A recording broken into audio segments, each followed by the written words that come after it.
जिंदल साहब बताइएगा मेरे को, क्या आपको भारत की पॉलिसी पसंद नहीं? नीति क्या है? भारत की नीति क्या है? भारत की पॉलिसी आपको पसंद नहीं? आतंकवाद बातचीत साथ में नहीं होगी, ये है भारत की पॉलिसी। आतंकवाद और बातचीत साथ में नहीं होगी, ये है भारत की पॉलिसी। आपको समझ में आप इसके साथ हैं या आप इसके साथ नहीं है? कुछ जानती हैं आप भारत की विदेश नीति? आप मुझे बताएंगे, आप जानते हैं? कौन बताएगा? आप यहाँ पर बैठकर कांग्रेस सरकार का गुणगान करते हुए बैठ रहे हैं, राहुल गांधी को हर बात पर डिफेंड करते हुए बैठ रहे हैं, मणिशंकर अय्यर, फारूक अब्दुल्ला जो पाकिस्तान के लिए प्रेम टपकाते हैं उनको डिफेंड कर रहे हैं। आप मुझे बताएंगे मैं भारत के बारे में जानती हूँ या नहीं जानती हूँ? अपना होमवर्क करके आइए जिंदल साहब, होमवर्क करके आइए, मुझे ये बताइए कि भारत के साथ आप हैं या नहीं है?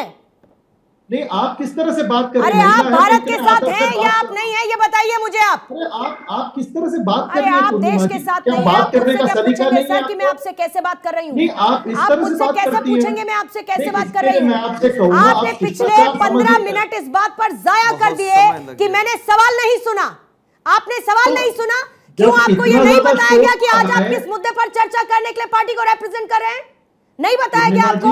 देखिए, मुझे नहीं पता आपके साथ क्या हुआ है कि आप आज इतने गुस्से में हैं। थोड़ा सा तमीज में रहिए जिंदल साहब, थोड़ा तमीज में रहिए, ठीक है?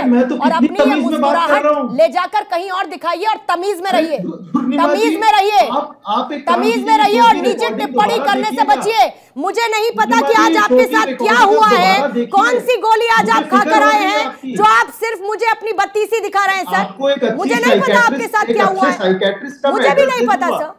नहीं, अगर आपको अच्छे साइकियाट्रिस्ट का एड्रेस चाहिए, what a low man you are. Psychiatrist को दिखाऊं मैं? थोड़ी शर्म करिए लोकेश जिंदल, शर्म करिए, थोड़ी शर्म करिए और जाके इन तमाम नेताओं को जिनके नाम मैंने लिए जाके साइकियाट्रिस्ट को दिखाइए। इन लोगों को साइकियाट्रिस्ट की जरूरत है।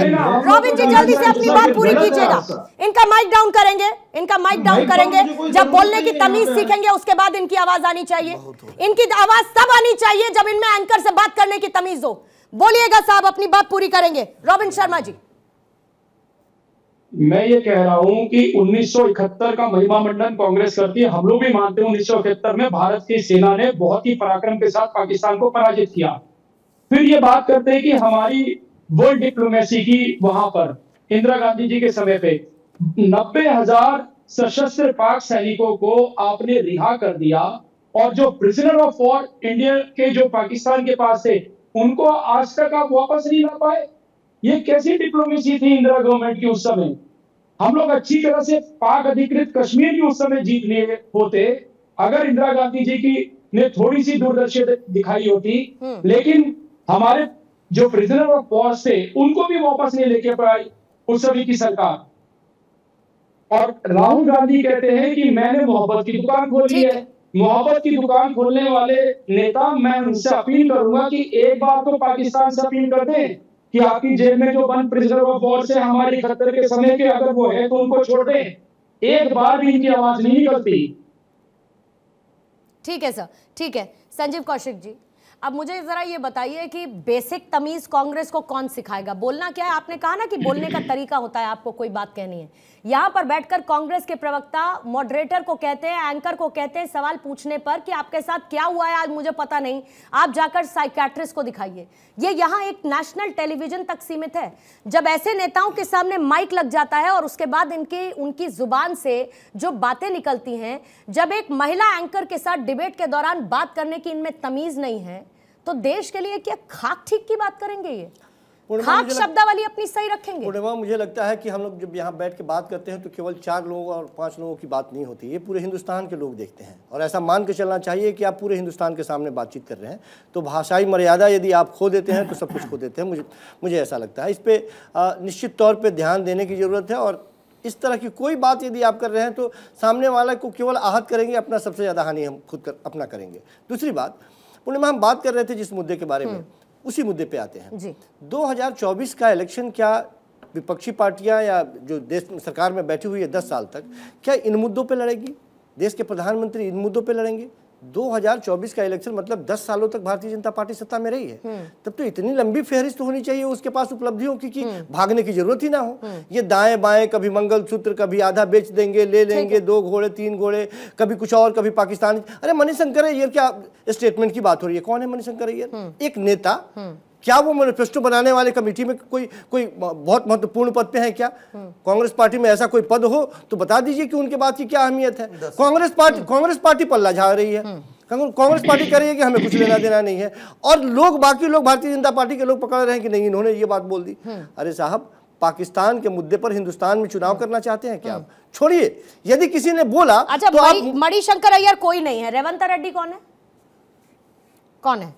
मैंने कहा कौन है? मैंने शुरुआती दौर में क्या कहा? मैंने शुरुआती दौर में कहा कि यदि आप सलीका नहीं जानते हैं, कब कहां किस तरह, बहुत सारे बात है, सब पे चर्चा होनी चाहिए, लेकिन ये वक्त नहीं था। मैं फिर दोबारा दोहरा रहा हूं, ये वक्त नहीं था कि इस तरह की बातें की ठीक है सिंह साहब। देखिए, हमारे मित्र ने कई बातें कही, लेकिन मित्र को यह ध्यान देना चाहिए कि शशि थरूर जी, चुनाव भारत में हो रहा है, चुनाव बांग्लादेश में नहीं हो रहा है। शशि थरूर जी का आर्टिकल कहाँ छपता है? बांग्लादेश में, भारत के खिलाफ नहीं छपना चाहिए। मुद्दों पे चुनाव होना चाहिए। भारतीय जनता पार्टी कह रही थी कि हमने बिजली, पानी, सड़क सुरक्षा, शिक्षा, स्वास्थ्य के मानकों को पूरा किया, हमने 4 करोड़ आवास दिया, हमने उजाला किया, किसी के घर को उज्ज्वला दिया, किसान सम्मान निधि दिया, गरीबों के लिए योजनाएं चलाई, हम इसमें चुनाव जा रहे थे। लेकिन संजीव जी, मैं कह रहा हूँ, संजीव जी, जब छत्तीसगढ़ में कांग्रेस के नेता कह रहे हैं हाथ में डंडा होना चाहिए और प्रधानमंत्री जी का सर फोड़ देना चाहिए, जमीन पे आप बात कर रहे हैं, गलवान के बारे में बात वोट का जिहाद चलाना चाहिए, जब इमरान मसूद जी कहते हैं कि नहीं, अगर भारतीय जनता पार्टी जीत जाएगी तो मुसलमानों पर हमला होगा, तो ये तो चिंता कांग्रेस को करनी चाहिए ना। कांग्रेस तो चिंता नहीं करेगी। मैंने आपके बीच में बोला नहीं, संजय जी, मैंने आपके बीच में बोला नहीं, सुन लेते कौशिक साहब, बहुत धैर्य से सुनना चाहिए। मैंने कहा मुद्दों पर चुनाव होना चाहिए, और अगर मुद्दे से भारतीय जनता पार्टी जा रही है तो आप घेर घेर कर ले आइए। लेकिन पहला स्टेटमेंट छत्तीसगढ़ से आता है, जहां पूर्व मंत्री कहते हैं कि भारतीय जनता पार्टी के जो नेता नरेंद्र मोदी जी हैं उनको डंडों से पीटना चाहिए। एक बयान आता है इमरान मसूद का, वो कहते हैं भारतीय जनता पार्टी अगर जीत जाएगी मुसलमानों पे हमला होगा। इनके एक बयान आता है कि वोट जिहाद करिए, और जो भी भारतीय जनता पार्टी को वोट कर रहा है उसका हुक्का पानी बंद कर दीजिए। इनके सहयोगी का बयान आता है कि भगीरथ में मार के हिंदुओं को फेंक देना चाहिए। ये कौन सा बयान है? अगर भारतीय जनता पार्टी जा रही है तो अपने आइए, हम बताते हैं कि हम 25 करोड़ लोगों को गरीबी रेखा, दर्द बढ़ गया।